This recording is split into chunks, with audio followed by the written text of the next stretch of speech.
Chers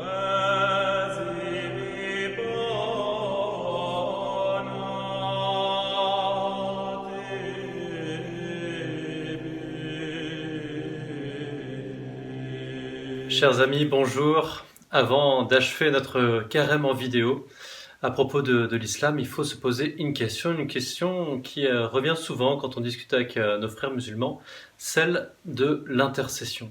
Qu'est-ce que l'intercession? C'est une prière de demande en faveur de quelqu'un. Et c'est un sujet qui fait débat avec nos frères musulmans parce que souvent ils nous disent que Mohammed, le prophète de l'islam, a le pouvoir d'intercéder. Voire, il est le seul à avoir vraiment le pouvoir d'intercéder. Et certains musulmans poussent cette croyance jusqu'à affirmer qu'aucun musulman ne resterait en enfer parce que Mohammed interviendrait en faveur de chacun d'eux.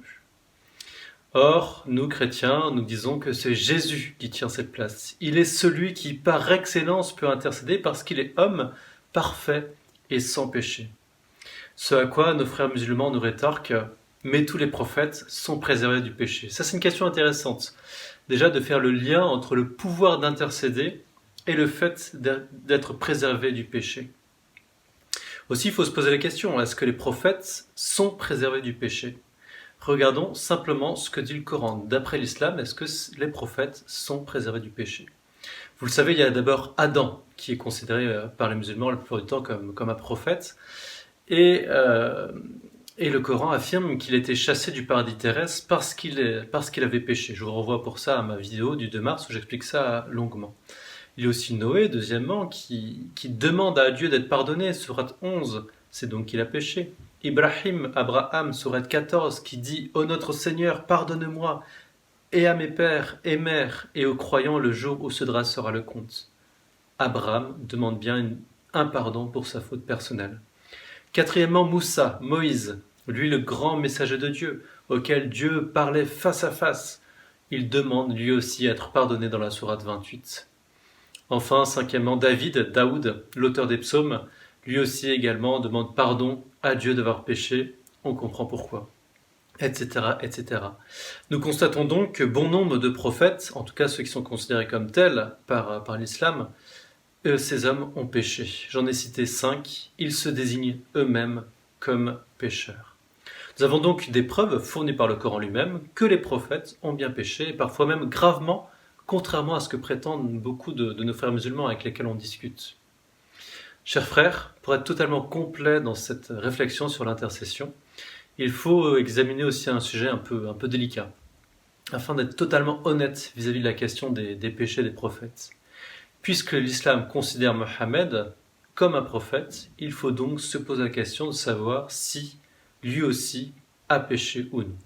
Comprenez bien la démarche, il ne s'agit pas d'être blessant vis-à-vis de quiconque, mais d'une authentique investigation pour savoir ce que dit le Coran, le livre sacré de l'islam, et dont nulle parole ne saurait être fausse d'après les musulmans. Nous allons donc regarder ce que dit le Coran de Mohammed à l'égard du péché. En est-il oui ou non préservé? Sourate 47, 19. Sache donc qu'en vérité il n'y a point de divinité à part Allah et implore le pardon pour ton péché, dit cette sourate. Dans cette sourate, il est demandé à Mohammed de demander le pardon de son propre péché. Donc, Mohammed, c'est sous-entendu, a péché. Sourate 48, versets 1 et 2. En vérité, nous t'avons accordé une victoire éclatante, afin qu'Allah te pardonne tes péchés passés et futurs. Sourate 9, verset 43. Qu'Allah te pardonne. Pourquoi leur as-tu donné permission avant que tu ne puisses distinguer ceux qui disaient vrai et reconnaître les menteurs? Nous pourrions résumer ces quelques sourates, c'est ces 3 sourates que je cite, que Mohammed n'a pas commis des péchés aussi graves que ceux que le Coran attribue à d'autres prophètes, Adam, Jonas ou David. On pourrait même dire que ces fautes que nous avons vues dans les différents versets pourraient être reprochées à n'importe quel chef. Il faut néanmoins reconnaître que Mohammed, d'après le Coran, au même titre que les autres prophètes ou messagers évoqués précédemment, n'était pas sans péché. J'insiste à nouveau sur le fait que je ne cherche à être blessant vis-à-vis de personne, mais à creuser avec vous la question de l'intercession qui nous préoccupe aujourd'hui. Regardons maintenant ce que dit le Coran à propos de l'intercession. Il est dit 3 choses, ou plutôt 4. D'abord, qu'aucune idole ni aucun faux Dieu ne pourra intercéder. On le comprend sans difficulté. Deuxièmement, Dieu seul a le pouvoir d'intercéder. Si c'est entendu de manière ultime, on le comprend aussi.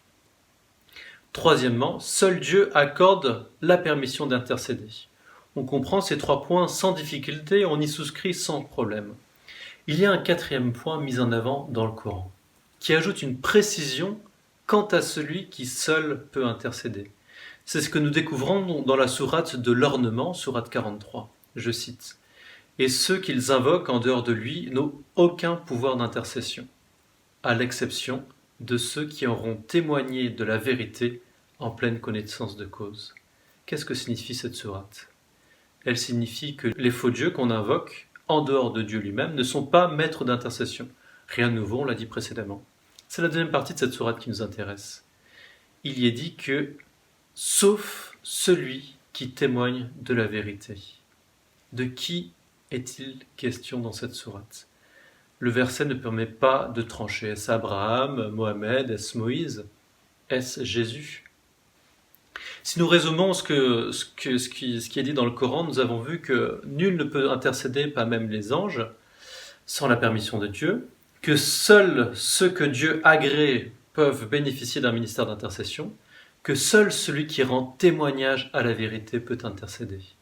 D'après ces 3 conditions qui viennent du Coran, à nouveau j'insiste là-dessus, cela élimine tous les prophètes que j'ai énumérés au début, y compris Mohamed, le prophète de l'islam, car lui aussi a péché. Si on analyse simplement ce que dit le Coran, nous ne voyons pas de fondement à un certain islam populaire disant que Mohamed seul peut intercéder au jour du jugement et que celui qui l'invoque sera préservé de l'enfer.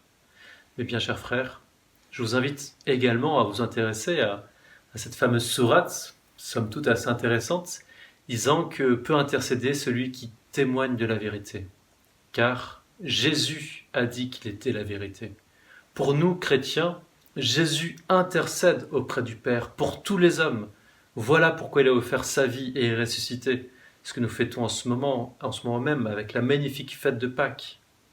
Et j'invite toute personne, tout homme, à découvrir Jésus, médiateur par excellence, qui prie son Père en faveur de toute l'humanité, maintenant, toujours et à jamais.